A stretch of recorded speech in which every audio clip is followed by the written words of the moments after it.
week's Blog Talk TV. I'm Bess Auer of GottaGetBlogging.com. And I'm Ben Reed from OrlandoWaterhole.com. And boy, do we have an exciting show for you this week. If you have ever wanted to monetize your blog or to work with brands, we've got the inside scoop on how to do that with our special guest, Sunshine Baker. But before we get there, we're going to begin with our question of the show. So Bess... Wait, do you like my drum roll? There we go. That's a cymbal crash. So Bess, I want to know from you, how do you balance blogging with the rest of your life and priorities? Because blogging can very quickly take up a lot of time very fast. You're assuming I do balance my life with blogging.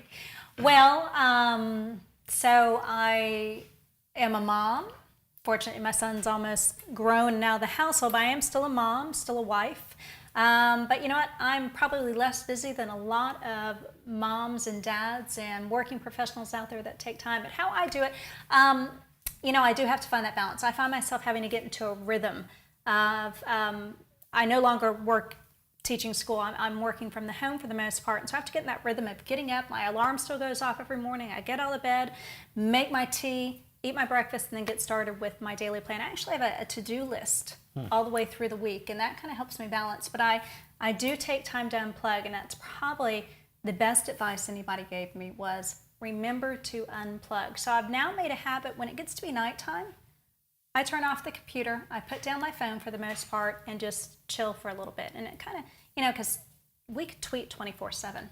I have before, and I need to break. So that's kind of how I do it, by having that to-do list and then making myself unplug. How about you? You know, I, for a number of years, blogged a lot and checked analytics and did email newsletters, and I found myself consumed with the amount of work that it took, and it was not good because I missed out on other things. Because I was so worried, if I don't post a Facebook post today, you know, the world will end. And I finally have just gotten into this philosophy that it's okay. Right? I can let some things go, I can just take it at my own pace, and have really kind of transitioned from this hectic, frantic, gotta get everything done to, you know what, if I don't get it today, it'll be there tomorrow, and I can get to it tomorrow, and if not, it'll be there the next day, and life will go on. So I think it's just okay to ground ourselves every once in a while and just say, you know, it's not the end of the world. Things will be taken care of eventually. Yeah, and don't you find that it gives you a better quality of blogging? It does, because you come back refreshed, yep, with a clearer mind, and it gives me a better quality of life on the other end, because I'm not stressed about, oh, I've got to cut this time with a friend short because I've got to get to that blog post. Right. So. Yeah, so let us know how you balance, because I know we've got some busy people out there. Some of you have a full-time job as well as blog. Some of you are part-time bloggers. Some of you are full-time bloggers. So let us know how you balance blogging with your life. You can tweet us at Blog Talk TV with your best tip.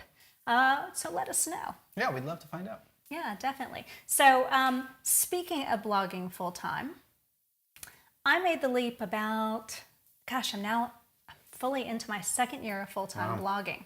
And it was interesting for me to figure out that working from home, I found I actually missed kind of the people-to-people interaction. So what I've added into my life that was kind of missing since I started blogging from home was making myself go out to the meetups, blogger meetups. I belong to this blogger lady group, this lady blogger group, and we meet up once a month.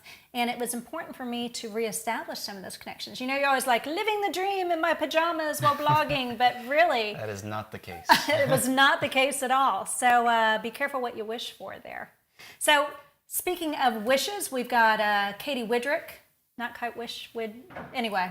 W-I. There we go. A consonant followed by a vowel. So she's got some blogging tips for us. Let's take a look. Okay guys, time to fess up. When's the last time you updated your own About page? Here's what normally happens. We all do it. We start a blog, we're so excited, we fill out the About page, and then we move on with the business of blogging. But a lot of us don't go back and freshen up that page, and it's a real missed opportunity because in a lot of cases your About page is among the most viewed, most trafficked pages of any on your site, especially when it comes to brands who are looking to connect with people who can fit a certain niche, who can reach out to a targeted audience. You want to make sure that your About section delivers. You don't want to have old photos, old information, and you want to use it as an opportunity to share all of the accomplishments and achievements that you have. So take 5 minutes tonight, go to your About page, give it a little makeover, and I know that's going to take you all the way to success in blogging.